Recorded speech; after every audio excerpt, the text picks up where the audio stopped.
A for apple, B for ball, C for copywriting অথবা copywriter, C for cat, C for crow, C for আরো cow আরো অন্য কিছু হতে পারতো, কিন্তু copywriting বা copywriter কেন?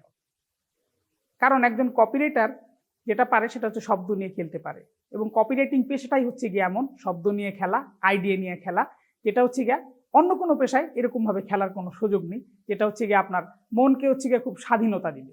তো কপিরাইটিং আসলে কি? কপিরাইটিং হচ্ছে গিয়ে কোনো রেসপেক্টেড ব্র্যান্ডের জন্য কিছু লেখা।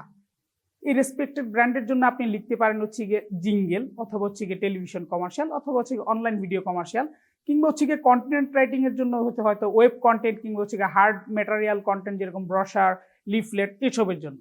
কপিরাইটাররা অ্যাকচুয়ালি কি করে, মানে হচ্ছে কপিরাইটিং জিনিসটা কি? কপিরাইটিং জিনিসটাই হচ্ছে গিয়ে যে ব্র্যান্ডের জন্য আমি যেটা লিখছি, ব্র্যান্ডের জন্য যে আমি আইডিয়াটা ভাবছি, সেটা হচ্ছে শেয়ার করে ব্র্যান্ডের সাথে আমাদের যে পাবলিক কমিউনিকেশন আছে সেটাকে আরো প্রপার ওয়েতে সবার সামনে তুলে ধরা।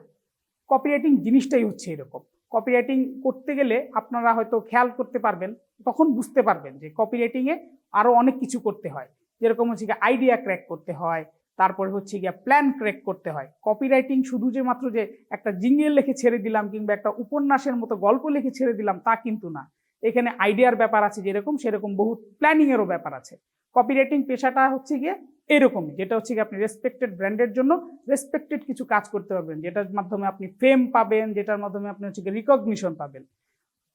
একজন কপিরাইটার হচ্ছে গিয়ে কপিরাইটিং পেশাটায় আসে শুধু হচ্ছে গিয়ে যে নিজের যে ক্ষমতাটা আছে ওয়ার্ড নিয়ে খেলার, সেটা শো করার জন্য, তা কিন্তু না। সে আরও চায় যে মানুষজনের সাথে যে কমিউনিকেশন বাড়াতে। কারণ একজন কপিরাইটার কিংবা কপিরাইটিং প্রফেশনে যে আছে, সে কিন্তু অ্যাকচুয়ালি একজন এন্টারটেইনারও।